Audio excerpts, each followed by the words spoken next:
Hi, I'm Mary Forsyth with Kingdom Living Ministries, and thanks for joining me for a practical take 5 today. I just want to look at two areas that I think if we make some even slight adjustments, that it will bear great fruit and it will help our bodies be on that track of health that we all want. You know, the Lord has really done some amazing things for me on this journey of wholeness and health. Everything from restoring my soul, which he's still doing, renewing my mind, which he's still doing, and healing my body, which he's still doing. So it is a journey, but anything that I can do to cooperate with health, I certainly want to do that. And one of the things that I've learned about is, a list that comes out every year. I've got it in my hand for 2023. I know we're almost towards the end of the year, and a new list will be coming out in 2024. And for those of you that are aware of this will just be a nice review, but it's called the Dirty Dozen list.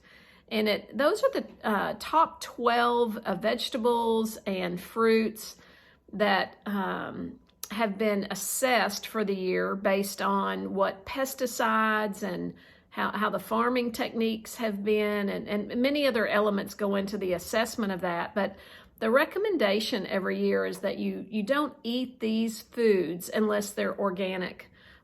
For example, in 2023, the number one food item is strawberries. The second is spinach. The third is kale. The fourth is peaches. And these will change every year. And then it also has the Clean 15. So avocado, sweet corn, pineapple, onions, which is interesting because sometimes onions are on the Dirty Dozen list. So this is just a nice guide for us when we go shopping. And you might say, gosh, Mary, I can't afford organic when it comes to peaches. Well, then maybe skip the peaches and go down for some kiwi or even some pineapple. And it can help guide some decisions. Every little bit that we help our body do what it's created to do. We've got an amazing, complex, but wonderfully divine design when it comes to the immune system and how our body is always working to get back to homeostasis, just a level of really peace and balance. But we can cooperate. And so this is just something to consider, particularly as we're going into a new year, which is still so hard to say, and begin to get in a new habit of avoiding those things that are on the Dirty Dozen list and going for those things that are on the Clean 15. So that'll be something to consider in your health journey. And ask the Lord. Me, it's always partnership with the Lord when it comes to health and life that's going to empower us to do the things that we need to do. And the second thing I just want to bring to your attention, and I know many of you all are doing this, is reading labels. It doesn't take that much more time to scan the back of a can and make sure that there is, for one thing, that there's ingredients that you can read and you can understand. If it's a word you can't pronounce, then more than likely it's some chemical that's not going to be great for your body.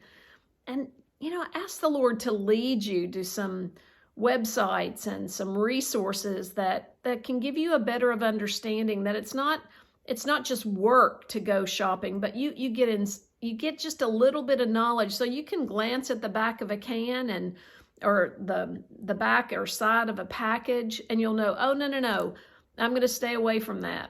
I've made that decision about nitrates when it comes to, I know certain nitrates occur naturally in foods. That's not what I'm talking about, but the additive nitrates that many products add, particularly like deli meats. So I only eat deli meats that are nitrate free.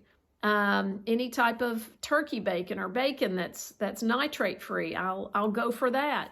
But if it has nitrates in it, I won't purchase it. And so that's just something that I've learned, that it's now easy to just glance at those items and go, oh, I'm not getting those, I'll get this one. So I want to encourage you, take a few moments to just look at a couple of websites. I'll put some in the link below, and I'll put a link for the Dirty Dozen and the Clean 15 in the link below to make it easy for you. And there's many sites that produce this list, but it comes from the same agency every year. And so, I believe the Holy Spirit just wants us to say the next yes to health, whatever that looks like. If it's the Dirty Dozen list, or maybe avoiding nitrates, or something else, let's do what we know to do, and ask the Lord, what's my next health adjustment? And I believe we need to be prepared for, everything that's ahead. It's not all bad, or you got to be careful, always listening to amateur predictors of doom. That's no way to live. But what I mean is that the environment has changed. The levels of pollution and different things have changed. It doesn't mean we can't overcome and be healthy, but we also need some wisdom. And I think one of the things that's in our control, for one, is the level of stress that we live under.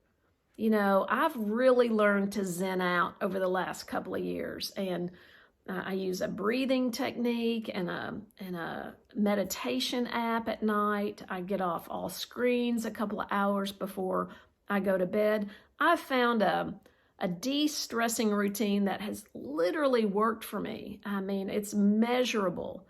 It's measurable in my relationships. It's measurable in a blood pressure machine. And I can just tell on the inside. And I'm also more aware now of when I lose my peace. And so ask the Lord, ask the Holy Spirit to help you find ways that work for you to zen out and make a couple of really positive decisions when it comes to food choices. All right. Thanks for joining me today for Take 5.